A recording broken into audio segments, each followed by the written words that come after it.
Hey, what's going on, everybody? This is Zeno here, and today, well, I've got a T12 map for you, and I also have 1800 strength for you, 1812 to be specific, level 90, and this is the Brutus's Lead Sprinkler Ascendant. So, a quick update on what's going on.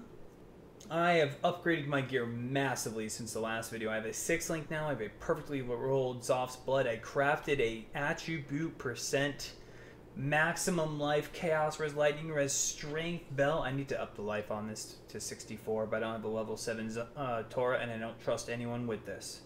So we got to work on that. Still using this instead of Lycosidae. I mean, I need to get a Lycosidae soon, but I'm saving up for it. This character is nearing really nice endgame gear. I don't think I'll be replacing my belt. I'm trying to save up also for a 2-socketed Tombfist, and then the jewels to go inside of it. So I will be cutting strength out of this build from Meginord's Vice and this buckler soon enough. Today I want to show you a Necropolis map. It's not too bad. I'm immune to physical reflect because I have Avatar Fire. I will take extra damage to fire. It's kind of spooky. And reduced flask kind of blow. Beyond could get me caught out. But let's show off this map today. I also have to... Oh, I have to corrupt this, so let's see if it... Minus max totems. And it's a T13. Yeah, I'll run it. Why not? Let's run this. This is a little spooky. Hopefully I can make it through here. I don't like minus max, and I don't like totems because detonate dead. Who likes detonate dead, man? Nobody.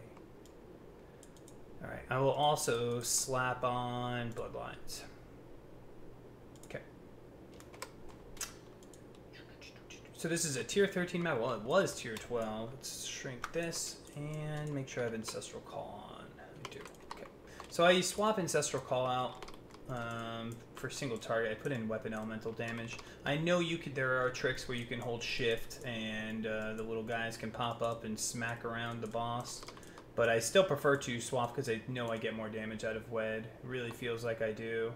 Ancestral Call just feels like it takes too damn long when I'm fighting single target. My single target damage has greatly improved since my Uber Lab run. I got some decent criticization. Ugh, can't even talk. I got criticized decently on my last video because, yeah, I really didn't have that much damage because I wasn't 6-linked. I didn't have Xophs. But now I am fire penetration capped on this character. I have 74 pen. It'll be 75 when my fire pen levels up. So soon enough. And this character is doing quite well now. Like, I am progressing into red maps, and I'm 90. It's nice. So I'd like to do most of my Alice on this character. You know, so long as everything runs smoothly. Core Ruins. What a poopy map. Junkie T7. Oh well, I'll pick it up and sell it. Alright, so what do we got going on in this character? I have a lot more attack speed since you last watched. I'm still using Death's Oath, and I decided I'm probably going to keep it on this character because it gives attack speed, 1% leech, it has 50 all attributes, and it still has a 70 life roll, 2200 armor to 2400 armor, somewhere in there. And it can also roll... It has all res on it because it's an Astral Plate base. Death's Oath is crazy for Brutus's Lead Sprinkler. You just have to deal with the degen. If you can handle the degen, it's good stuff. So I'm still using Charge Dash as a way to put on Fortify. I love it. I know. You could be leap slamming around everywhere, but I choose not to do that. Charge Dash only needs a 2-link. It does not need attack speed. Attack speed just makes it so it has extra intervals. Whereas movement speed is what makes it travel further. So you can have faster and longer distances with movement speed. Maybe not longer, but it feels like it. And eventually on my Raider, when I go around to making the Raider, I will be showing that Brutus's Lead Sprinkler Charge Dash Raider in the future. If you are unaware, every single league, or every single character I make from here on out in this league, with the exception of maybe 2 or 3, we'll be using the Brutus's Lead Sprinkler, and I'm doing the BLS challenge. Whenever I say BLS, I'm actually referring to Brutus's Lead Sprinkler. And the challenge this league is to make all 19 Ascendancies. Originally it was just going to be 18 because Saboteur's a little rough, but Twitch and YouTube both convinced me to go ahead and push for the Saboteur Ascendancy with BLS as well. So this is the Ascendant. This was the 6th class I made, and I just started the Templar today. It's a Hierophant, Ancestral War Chief, Brutus's Lead Sprinkler build, and more to come on that. That will most likely be my next YouTube video. I have tested Assassin, I've tested Deadeye, Juggernaut, Elementalist, Ascendant, Hierophant now, and oh yeah, Gladiator. So we have more coming on the horizon, but the Ascendant's working out quite well, and I think this is the character that's really going to push maps. Something about having 9.1k effective health, or just HP. Don't even need to say effective health, just HP. 9.1k, and I don't have combs or blood magic. I will review my skill tree when I get off, when I get onto this map, once I'm done showcasing it.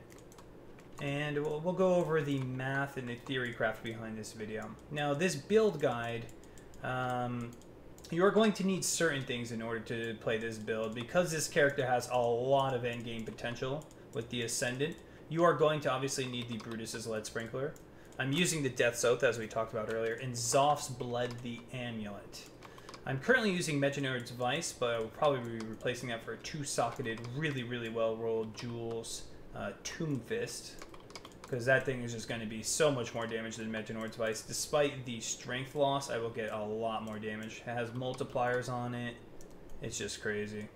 For a helmet, you're going to have to get your own, and for belt, you're also going to have to craft your own Elder Belt. So, helmet is probably best to use just a rare crafted, super high strength. You can craft Wed, also on a belt through or on a helmet using Haku. Elemental attack damage with elemental damage with attacks. That's what it's called now. But people still call it Wed. I know people out there still calling it Wed. Please tell me there's some believers. What else will you need in this build? Alberon's Warpath is also a mandatory. And then just really well-rolled rings. My rings right now could be better, but I do have one opal ring that's decently rolled. Alright, let's see what we got here. Should be the boss. Good old corrupted bloodline. Alright, here we go. Let me swap to single target.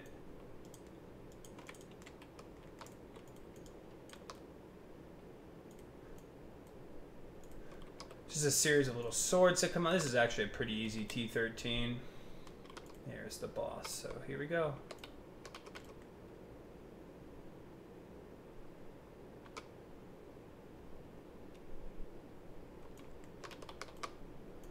Redrop totems. Hopefully spawns more ads so I can get more flasks. Oh well, no flask charges.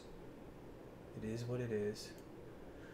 And there we go. That's the end of the tier 13 map. And as you can see, my clear speed is actually decent for this character. It's nothing too crazy, but for hardcore with 9.1k health without blood magic or combs and 1800 strength, I am more than happy about this clear.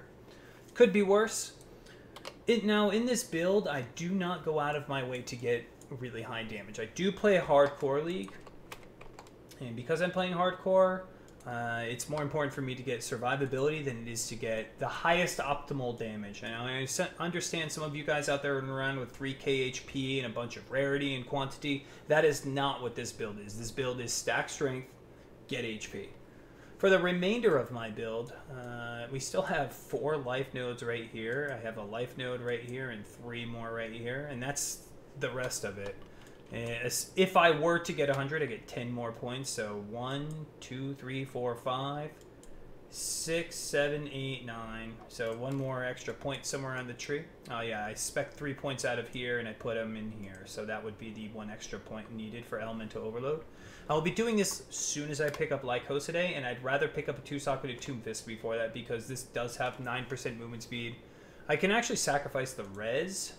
If I lose the res here, I just need a little bit of lightning and I can make up for that, but I'm still highest on fire, so Wise Oak is good to go. And with Wise Oak, I do have a lot of lightning and I can keep up endurance charges.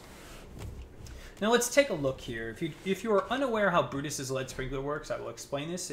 And if you want any more information on it, I have 5 other YouTube characters, some of them with multiple videos, and a couple different explanations. And I also have characters from the previous league with build guides. The skill tree hasn't changed much. And also from a 3.1, I made a few builds with this. So this league, Brutus's Lead Sprinkler, is like 2 to 3 chaos and soft core.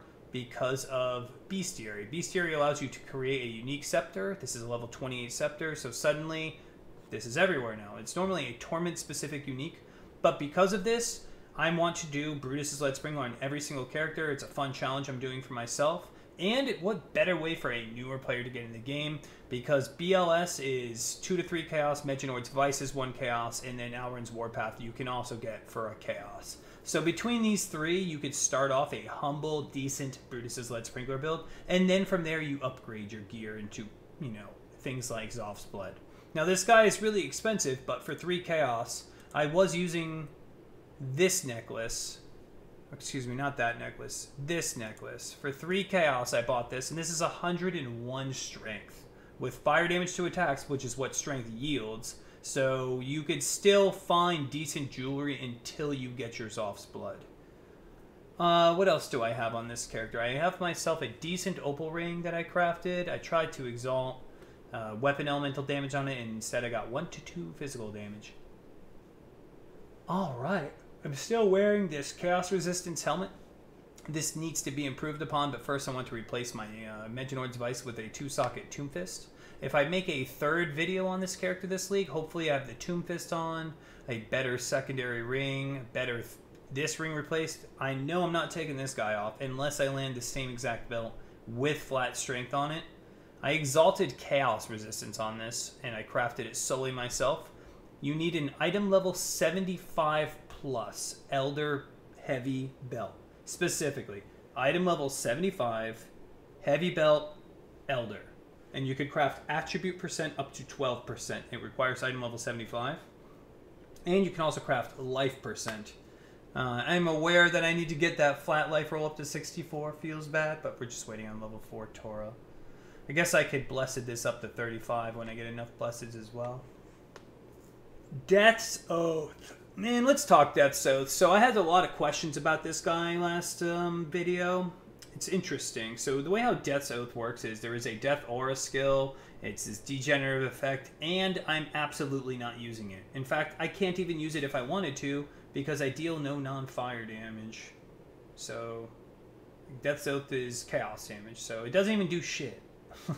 And I do take chaos damage per second, but what it gives is attack damage, leeches life, attack speed, up to 50 all attributes, up to 70 flat life, 2200 armor, and an all-res implicit. This screams Brutus's Lead Sprinkler. Why would I not want attack speed, all attributes, leech? And because I'm also still, of course, using the good old Pure Talent, I get 1% leech from connecting to the start of Duelist. Pure Talent, whatever you're connected to, whatever starting class you're connected to, you get a certain buff based on which class it is. I'm connected to Templar, Scion, and Duelist in this tree, yielding me attack damage, leeches life, 1%, 5 elemental pen, and 25 all attributes. Attributes are strength, so good stuff. And with the 1% attack leech here from that and from this, we have 2% attack leech. And from my Ascendant tree, I also have the Chieftain node, which makes it so my totems will leech to me. So I can easily sustain the degen, and I could tank a lot of things with nearly 9.2k health with this much leech. It's insane how much life return we get. Also, Chieftain utilizes 10% increased strength, which is great for a build like this. Currently, I have 12% from here, 18% here, yielding me 30% increased strength, 10% here, making another 40, up to 40, and this makes it 50% increased strength. There is one more jewel I need to buy, which I only recommend if you have the money and most of this gear, and that is Emperor's Mastery. Let me pull that sucker up. Emperor's Mastery. Help if I put the P down first. Emperor's Mastery is a 7% increased attribute jewel with life percent and global defenses. And then, you know, it gives you a little bit of cosmetic, you're a little bit bigger. So this character, I need to buy one of these. The only way these exist is if somebody, the fastest time in the Labyrinth leaderboard for the Uber Lab, will get one of these a day. So whoever is controlling the market on, or the fastest clear times on Uber Lab for every single league, will control, they get one of these a day, and they usually control the market. So I recommend softcore players, as it's going to be highly sought after. Hardcore's a little bit easier and solo self-found. I think you just do it yourself, or the same rules apply. But it's Solo Self-Found probably has a much smaller bracket and for the leaderboard. So that is my endgame jewel. Hopefully I'll have one of those next time we see this. I chose the Raider as my second ascendancy for the Ascendant because getting permanent onslaught and frenzy charges against bosses is amazing, as well as 10% movement speed, some damage, and dodge. I get some skill points along the way, and I decided with my overlap to just invest into 40 strength with 20 dex and 20 int. So far, I think it's better than getting 3 attributes. I really do. I could get Path of the Ranger, which opens up 3 more skill points, and I could spec into here, so Pure Talent's another 9% movement speed, some attack speed, and more life. Not sure if it's worth it because there's another 20 strength, 20 int node here, and I don't know what I would spec out of if I were to do that. I really don't. Maybe this is the entirety of this. I have enough mana leech, I could pull that off, I suppose. But I still think it's better for me just to spend my Uber Lab like so. If I were to take the path, it would be Ranger, and I would have to test that out in theory. Very likely that it could have the potential of being better because it's such a strong start. And there's 20 strength right here too. Not sure if it's worth it, we'll see. What else do I have to talk about in this build? If you guys want to see this skill tree, I have it linked in the information down below, and also I recommend you watch my other Uber Lab video on this character. I went over all of the gear I need on this. I have also will type the gear you need down below, and also I have a link to my profile. So at any point in time you can come on to my profile, take a look at my skill tree, see what I've updated, what gear I have on, because usually these YouTube videos, by the time you catch them, I'm already a couple days ahead of this recording. Also, you can come by my Twitch stream any point in time. I've been partnered now with Twitch for 4 years, and that's actually my main video game social media outlet. It's Twitch, then YouTube, then Twitter.